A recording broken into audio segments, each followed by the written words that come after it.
Good morning, everybody. Welcome to another edition of Time Smart Teaching. I'm Jane Bell. I'm the author of Time Smart Teaching, which is the workload management book for teachers. If you want to stop taking your work home at the evening and weekend, you need to give this a read. Today, we are talking about pupil premium students, and I'm delighted to have Steve Cox, who is another excellent geography teacher, with us this morning. Good morning, Steve. How are you? Yeah, very good. Good morning, Victoria. And you've done quite a bit of research on pupil premium students, haven't you? Yeah, I've spent probably the last month or so just looking at quite a lot of the research and getting a few ideas from other teachers, sort of head teachers as well, the sort of things that they've been trying. And what draws you to the pupil premium students? Is this just something that you're interested in for your own research, or is there any kind of like bigger picture about why you're looking into pupil premium students? I think I have various bits of areas that I get interested in research-wise, so I've covered a number. Pupil premium for me at the moment is sort of it's a difficult question. Maybe it's a sort of question that we might not want to ask, but it's what happens to the 50%, 53% of the kids that don't make it. Back in the day, we used to have where you had 5 GCSEs at grade C, and that was the great sort of benchmark. And a school might say 46% and really sort of champion that, especially if it's in a difficult place. But the question is, what then happens to those 54%, as it were? And just aware through research and what people are talking about at the moment, the attainment gap, and just trying to see what sort of things we can do there. I've worked in many schools within Birmingham where the PP gap is quite significant, and it's become one of the sort of main drivers or focus for school improvement as well.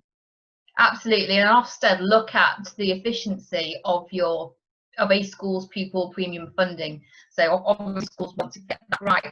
So if we go back to basics for just a second, who are pupil premium students? Who or what type of student falls under a pupil premium student in a secondary school? Okay, pupil premium was introduced in 2011. Previous to that, you would have had free school meal students. It's done by a sort of economic and income based, and that decides which children. You also get children of service personnel, so they qualify for pupil premium as well. But it's basically a new initiative to sort of take over from free school meals, but to be able to target specifically a group of students that have been identified as a particular focus. Yeah, so I agree. I've just had a quick glance before coming on, and the 3 pupil groups of, as you mentioned, are kids that would work classed as free school meals, students under care, after by carers or local authority, and the armed kids. So those kind of like 3 pupil groups, if you like.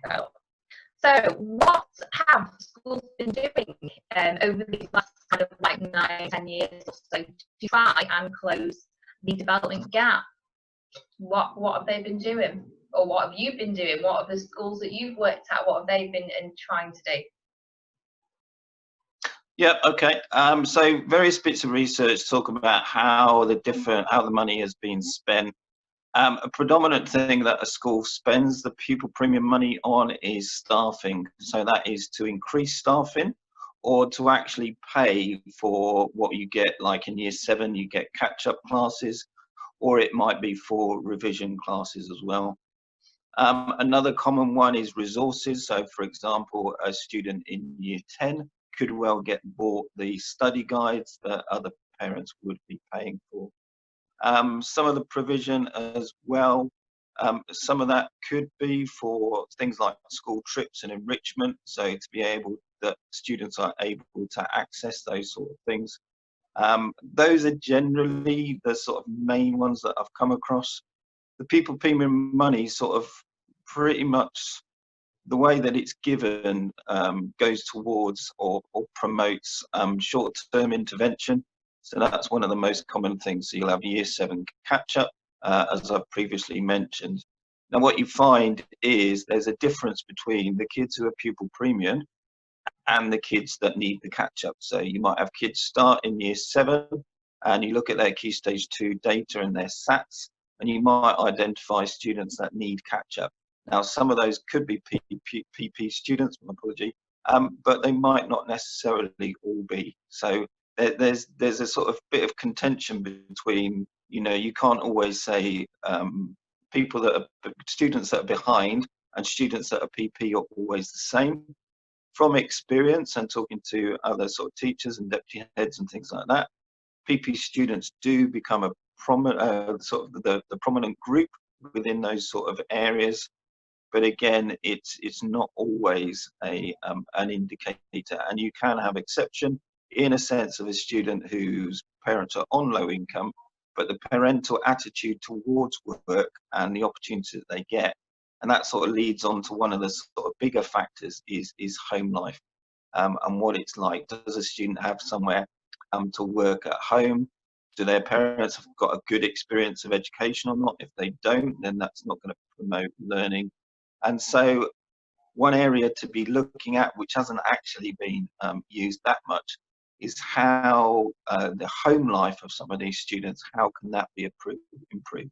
Kids spend 15% of their time at school, and one of the biggest indicators on attainment is parental involvement. So that's probably an area which needs to be looked at, and tying to your sort of introduction as well, that's going to be a big factor on what work has been done and hasn't been done from home learning that's been set by teachers during this sort of lockdown period. And are you, because obviously you're currently working with a school in a long-term position and I'm not, are you being directed to do anything special or particular during lockdown to keep tabs on pupil premium students? You know, are you doing anything different than what you normally do for the rest of your classes at this time, or not? Yeah, I mean, I can't talk specifically about what's going on my own personal situation, but what I'm aware of with different schools and things like that is at the moment home learning can be a bit of a sort of a single type of work at the moment. So there's just work that's set, it's introduced. People are doing things like Loom videos or setting work and then getting it back in. Not really seeing anything predominantly which is for PP students. But saying that, I don't know sort of the broader picture, what other schools are doing in other areas. Yeah, I mean, I've just seen anecdotally on social media, like on Twitter and things like that, with some teachers like being quite vocal about how worried they are about the, you know, the attainment gap of disadvantaged students becoming wider. I don't know what it is that they can see or not see going on. I think there is definitely a feeling in the community that this lockdown period is going to exacerbate that and make that worse. Would you agree with that statement or not? Yeah, I do. I agree. I think what you get a lot of at the moment is people's concern about where PP students are going to be when we get back, but there isn't much talk about what's being done currently to address it. So it's more looking at it as a future problem for when students return, but it's not necessarily be addressed as how can we be actively closing that gap now during this sort of different style of teaching, this home learning. So I'm not picking up that much. There may well be examples of schools in the country that are specifically focusing on that. But the sort of commentary that I am picking up is more to do with concern about the future rather than anything that is actively involved with trying to address what is currently, you know, getting bigger and bigger at this time, to actually try and address that now. Yeah, and there is only so much that people can do with remote delivery of learning in these situations, isn't there? So if I just reflect briefly on what we've done previously with people putting students in my time as the head of department and so on. So we've done something that you mentioned. So we would take the geography budget and we'd give the revision guide out to the people bringing kids. Obviously, we wouldn't make a big song and dance about that. It would be done very kind of like hush hush. We would subsidise their trips, their field trips for geography. I say we, I mean like the geography department budget would have to come out of our budget. Like we didn't actually get any central funding from the school. Maybe I should have asked for it. and we've basically been doing targeted intervention in class. So we would have pupil premium students in our classes that we kind of have an in-class intervention focused on. So I would check on those students, quite a few of them were girls in my last cohort, and just check on their understanding of them kind of one-to-one support during class, just give them some encouragement to boost their confidence, and an encouragement to kind of like get involved in the lesson and come to the front and show like a question, have an answer, and things like that kind of work, I think, quite well. But there are some disadvantaged kids that, regardless of no matter what you do for them, how much time you spend with them, or you can do everything for them, and it just seems to kind of have an effect. And I think you're right in terms of that is what is going on at home, for sure. So it's difficult because everywhere you look, I mean, where I look online, say, how big is the pupil premium gap? Is it closing? Is it not? And everywhere you look, there's different things. Like some resources are yes, the pupil premium gap is closing nationally, and other places you look and I know it isn't. It's quite hard to get your finger on the pulse of, is it working? We spent like billions of pounds nationally over like 10 years throwing money at the situation, but is it actually working? What's your idea on that? Are we actually closing the gap or not? Well, the data says no, we're not. Basically, the gap has not been closed. So currently, the gap, well, in 2015 is the last bit of information we got. To year 11, 19 months. That's an average of about 2 months per year group that they're finding as well that's going on. So those are the bits of data that I've been able to get hold of. As I say, talking and sort of conversing with people on Twitter on what people are saying, then yeah, basically nothing. The gap is still as it is. And nothing in that sense seems to be working. So that's the sort of background to it. I think what does happen, and one of my ways that I've been thinking along, is often schools can improve both for PP and non-PP kids.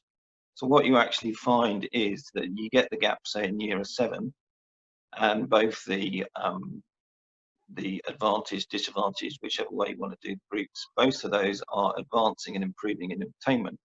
So that's a good thing. David Diner talks about kids getting cleverer. So we're able to get all kids getting cleverer. But the thing is, if non-PP kids are getting cleverer, then basically the gap is always going to be there. Yeah. And the argument goes that, well, actually, you're not actually, what you'll get in a school is differences of ability. And actually that shouldn't be something that we have to suddenly solve. It's it's a fact of where people are at.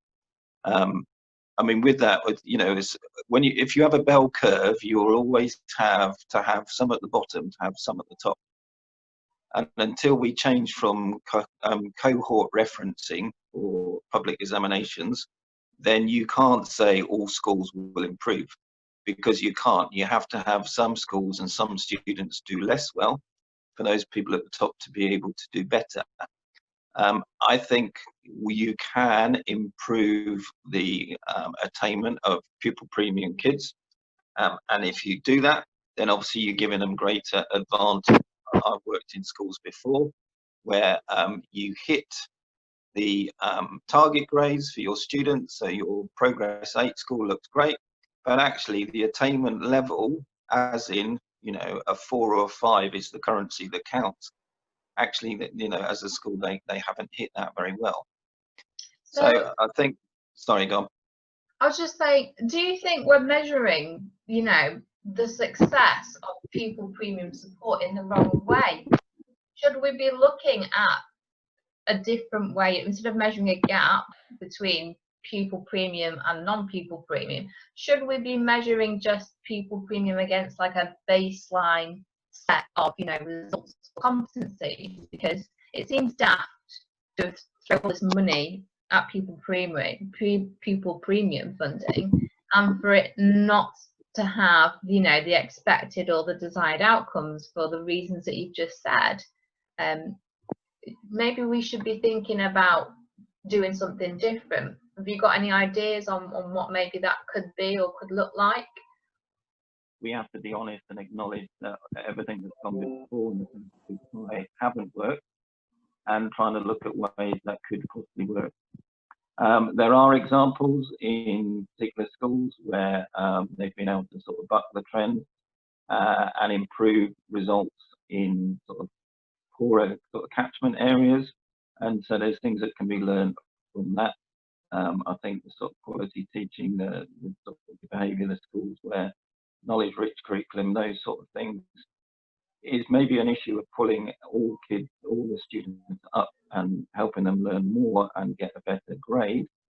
But at the same time, you know, I have to say, for me personally, while we continue to keep the bell curve to distribute marks, and the way that we do that in relation to other students taking that exam, the cohort referencing, to me, then the gap between advantage, disadvantage, poor, rich, whichever one to do it, is a system that sort of perpetuates itself and continues in itself. So unless something is done to try and radically change that, I think we're within a system that, as I say, seems to advantage the advantaged and split the differences. This idea of the Matthew effect, that people at the top get more and the people at the bottom get even less. So to actually reduce the gap, I think part of it is looking at home situation and how to support that and support those students. But as I say, what you're trying to do is you're trying to find a way to beat the system. So if the system isn't set up in a way that benefits, and it's not even benefits, in fact it actually sort of, it's punitive to students that just so happen to have been born into a different family. I'm not really sure where we're going to see that gap disappear anytime soon. Yeah, and that's a good point that you make about the Bell's curve, where everyone's grade is dependent on how well they've done in comparison to another school or another student. And so really that's kind of quite a sad situation, that despite what we do as teachers, as schools, we're never going to really be able to make a big difference in terms of like closing the gap, as long as the current education system awards grades and assesses in the way that it does. So it's almost like we're kind of like down if we do and we're down if we don't. And I agree that kind of a school system where, like, you know, 40–45% of people aren't meeting requirements is not a good thing, and it's not a good thing for pupil well-being and pupil confidence. If they leave school, so many of them feeling like a failure, that's not kind of giving them a good sense of self-esteem moving forward to the world leader. So I think we've come to the end of my questions. Thank you very much for agreeing to take some time out of this sunny day to come and speak to me about Pupil Premium. Is there anything that's not been covered or I've not asked that you think would be worth mentioning about Pupil Premium before we wrap up? No, I think that's it. Thank you for your questions. That's been really good. Okay, so if anyone has any magic formula, or if anyone out there watching has got, you know, is in a school that has massive success with this, obviously we'd love you to share what you've been doing. If you can put anything in the comments below, that would be brilliant. Hope you enjoyed this session and you enjoyed your half term. That probably doesn't feel like half term because we're all at home. And take care, and we will see you all next time.